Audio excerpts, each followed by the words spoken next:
them through. There we go. She's still here. I have to remember the before lecture chant.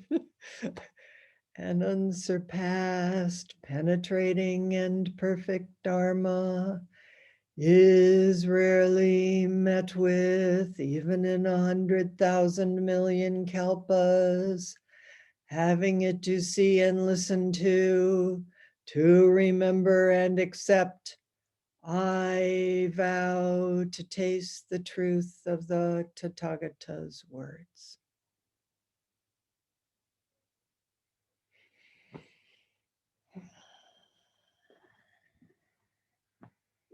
The Jataka tales. I've wanted to do this for a long time, and it just hadn't seemed like the right moment. And now, for whatever reason, seems like the right moment. Maybe it's because being in the world and in the plains and studying the plains, Indians, and just realizing that every culture has these ancient mythological stories, these birth stories.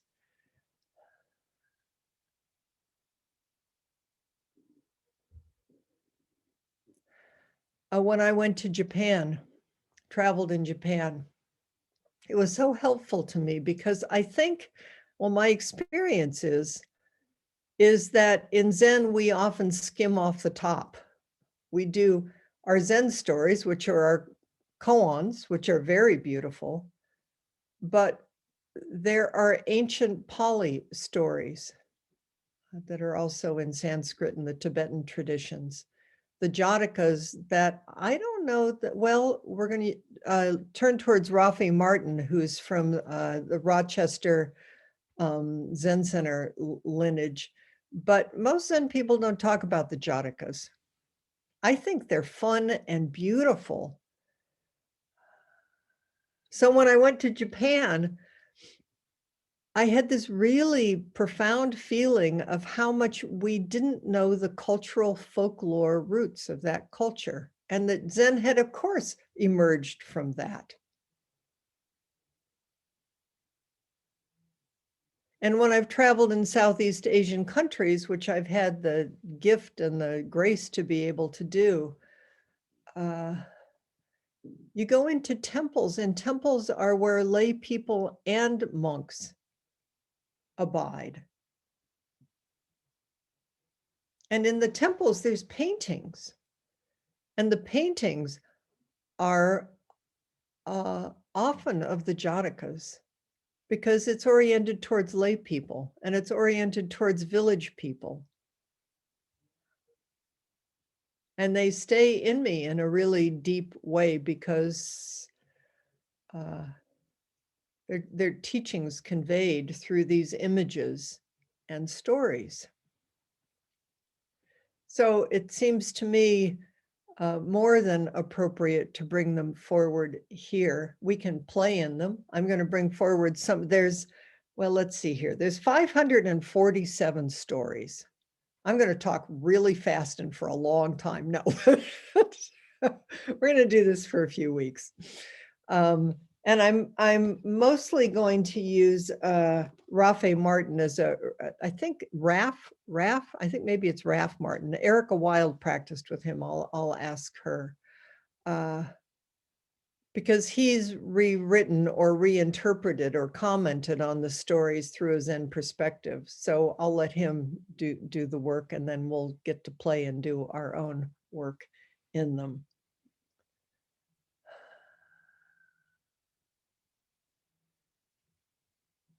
So they're written in Pali, which is the language of the Theravadan Buddhist canon. And they comprise one of the largest and earliest collections of stories in the world. They're part of the Tripitaka.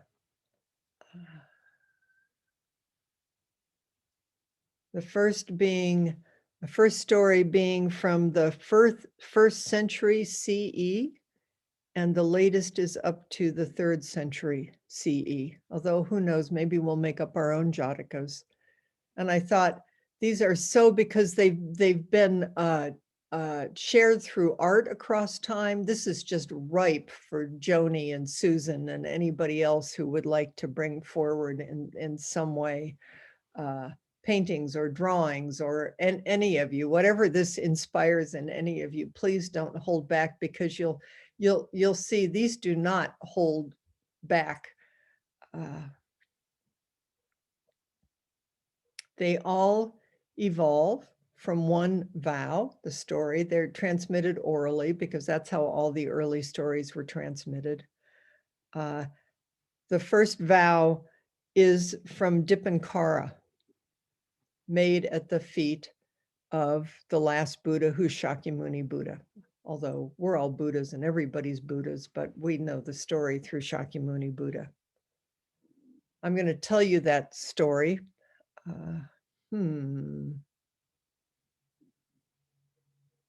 Maybe I'll tell you the story now. It's recorded in the Jataka,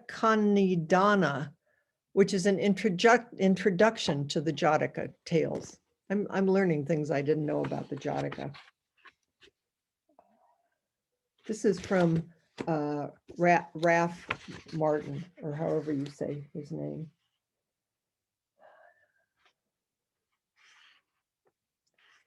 These stories, the tales, began countless world ages ago. Back when our mountains now were still at the bottom of the sea, and our seabeds the tops of the highest mountains. Way back. So far back that the Buddha was not yet the Buddha, but a sage named Sumedha, who met the Buddha of the previous age named Dipankara. So now we're already expanding our imagination. We are in timeless time, and there were Buddhas. Well, Mahayana says there are Buddhas before Buddhas, there are Buddhas across time and space. These stories are a little different the way the Theravadins explain them. The Theravadins explain the Jatakas as these are the stories, the Bodhisattva stories of the Buddha across lifetimes, waking up to his own Buddhahood.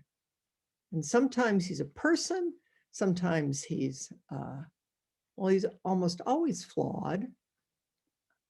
Sometimes he's a tree spirit.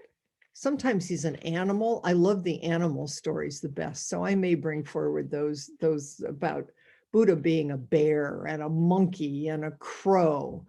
But the feeling is more and more is that we've all been everything across lifetimes.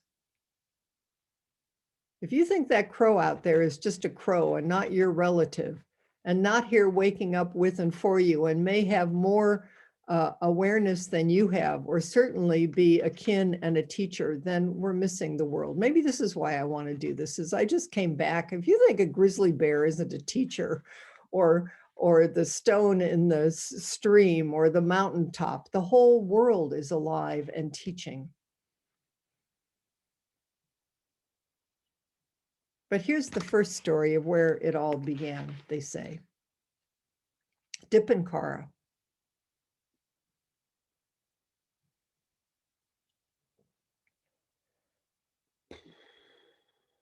So, like Sir Walter Raleigh placing his cloak in the mud for the queen, Sumedha put his long hair down for the Buddha to walk over the mud. The Buddha Dipankara looked at him lying there, stretched out in the mud, his hair making a carpet to walk on, and wondered, this sage has formed the resolution to be a Buddha, not just to get enlightenment and free himself from the suffering, but to free himself from suffering, but to save all beings. I wonder how he'll do with this. And then Buddha Dipankara cast his mind far, far into the future, and there, deep in futurity, he saw that the man lying in the mud before him would become the Buddha Shakyamuni. And so he said to Sumedha, you are going to be a Buddha. This happens a lot in these stories. It happens a lot in the Lotus Sutra. I want you to imagine Buddha reaching down across time and space in whatever way you could imagine Buddha as a loving, benign, wise being, and rubbing the top of your head and saying, you too are a Buddha, waking up to be a Buddha.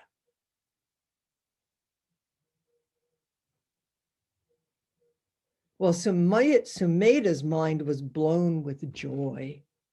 His deepest wish would be fulfilled. He would one day become a Buddha and able to help all beings. He got up and set out on his own once more, back to the Himalayas, back to the highest peaks of practice, and he vowed that he would never cease working to wake up for the benefit of all beings.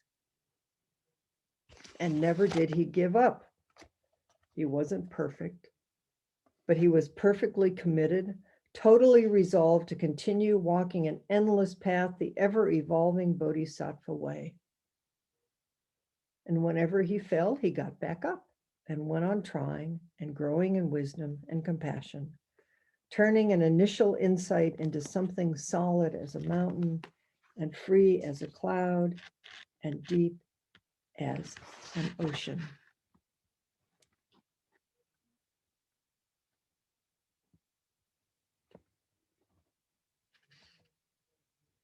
The teaching is, whatever we're going through, the Buddha went through too. Whatever shortcomings we have, the Buddha had them too. Join the club is what the Jatakas say. And the teachings are all here, demonstrated and lived through these stories. The teachings of the Four Noble Truths, the Bodhisattva vows, the Eightfold Path, the Six Realms, the Paramitas, they're all here in these stories, told in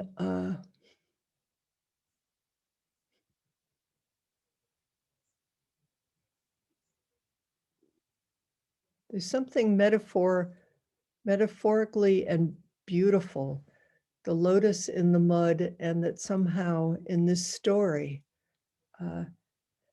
he completely just offers his whole being in the mud to help the Buddha. So we'll be asking along the way, what do these vows mean to us? You don't have to throw yourself in the mud, but to know we're all in the mud together. That's the Bodhisattva path. So this vow was able to be expressed in many different rebirths and experiences.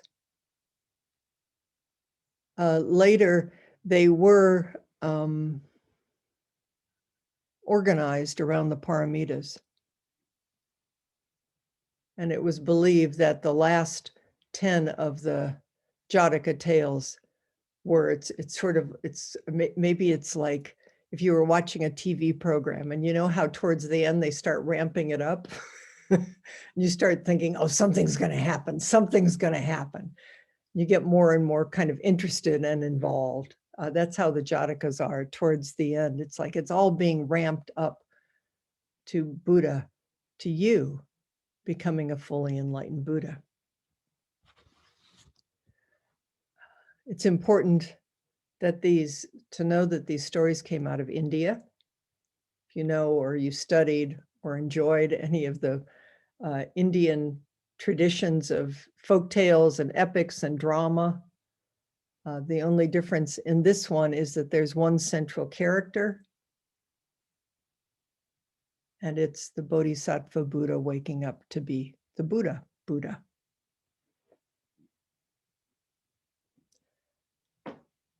So as I alluded to, in Myanmar, Thailand, I think this often in Myanmar, you know, the awful things that are happening in Myanmar, the awful things that have happened in some of these cultures, and that these stories, this deep Buddhist tradition is part of everybody's heart. I think, oh, in the midst of the suffering of what's happening in Myanmar right now, these stories are in people's hearts. Part of me prays and hopes it helps people find their way in very, very unimaginably difficult times. So in Myanmar, in Thailand, Sri Lanka, Vietnam, Cambodia, Afghanistan, children grew up with these stories in temples and in art. I've been to the caves in Ajanta in India, and they're on the walls there in the 1st and 2nd century.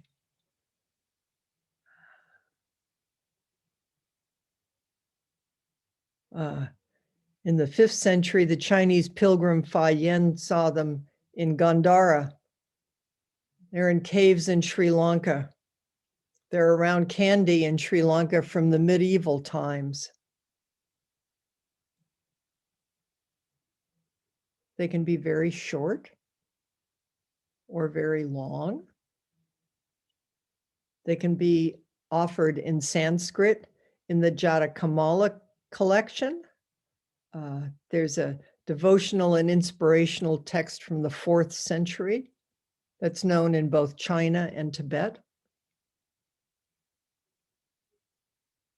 They're in the Blue Cliff Records.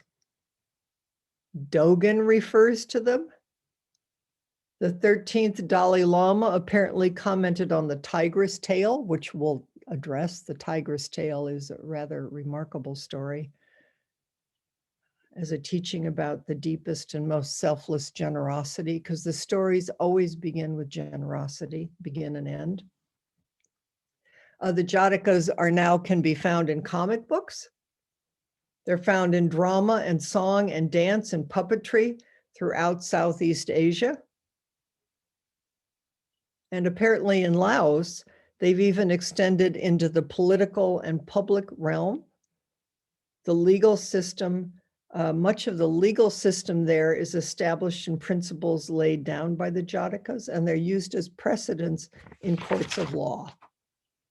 So at least you start thinking these are just little fairy tales. These are powerful stories. They came to the West along the Silk Road. They're in the Dongshuan caves. Alexander the Great carried them back with him. They're in 8th century Persian stories. And apparently, according to I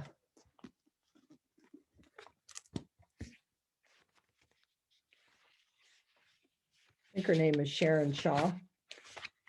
In her notes, she says, Shakespeare, Chaucer, Kipling, and the Greek tragedies drew on these as the base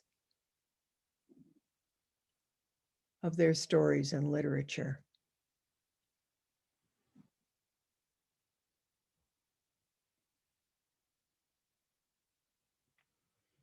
Buddhist imagination. Epic journeys in preparation for waking up with and for all beings. What they bring forward is kindness, courage, humor, respect for each living being. And it's always set against selfishness, cruelty, cowardliness, and endless grumpiness. I'm really glad we've all gotten over all of that. The essence of it is non-harming. And in the midst of it, the teaching of no self and impermanence. Because in these stories, over and over, and whether you believe in rebirth or you think it's metaphorical, in each of the stories, I'll bet you've had 100 million lifetimes within this lifetime. And maybe you've had lifetimes across time and space. Maybe you were a crow. I'll bet you were. Maybe you were a blue bear even. We'll find out. But at the end of each story, the bodhisattva dissolves and dies.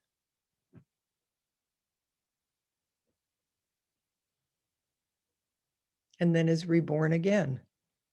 More and more searching, practicing for awakening.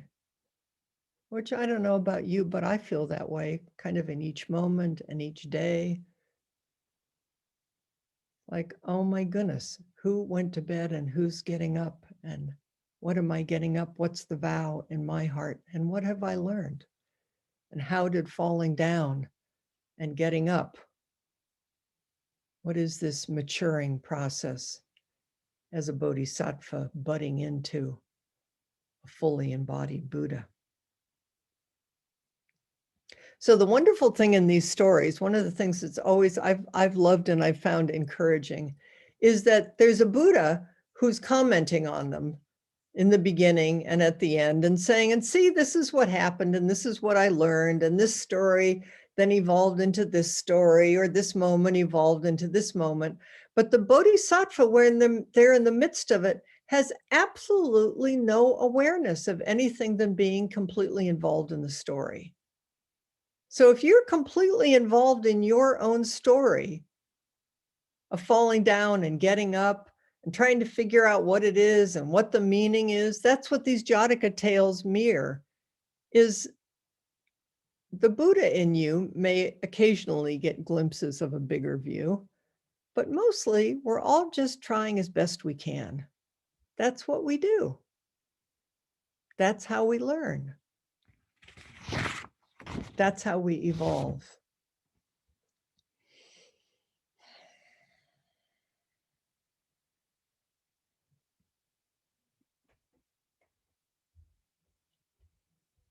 It's a teaching about cause and effect.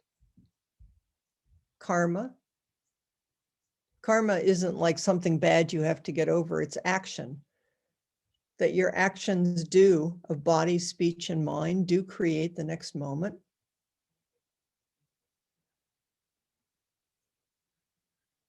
Our choices matter.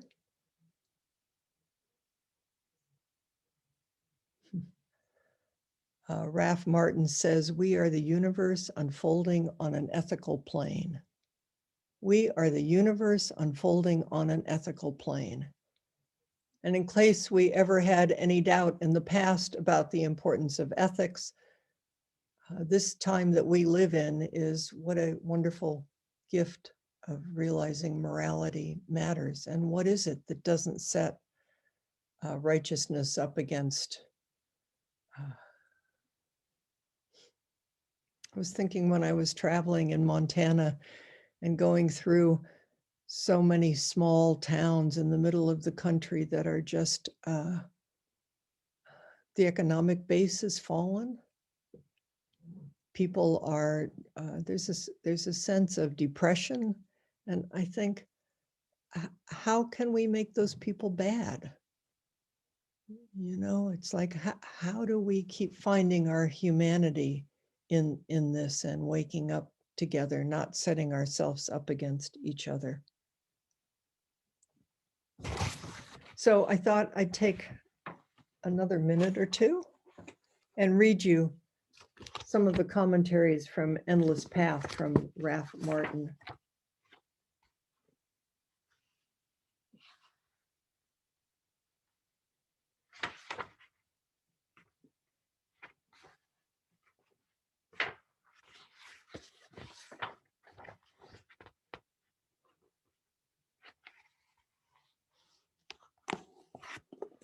He says, perhaps the Buddhist Jatakas can help return us now when it is so very much needed to a vision of our actual place and role in the multi-leveled universe of all living beings, human and non-human alike.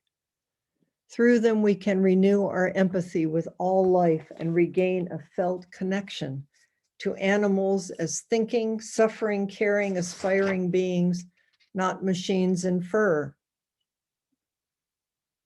Our own lives benefit from this imaginative reconnection with the countless living beings that we still so far share our earth with.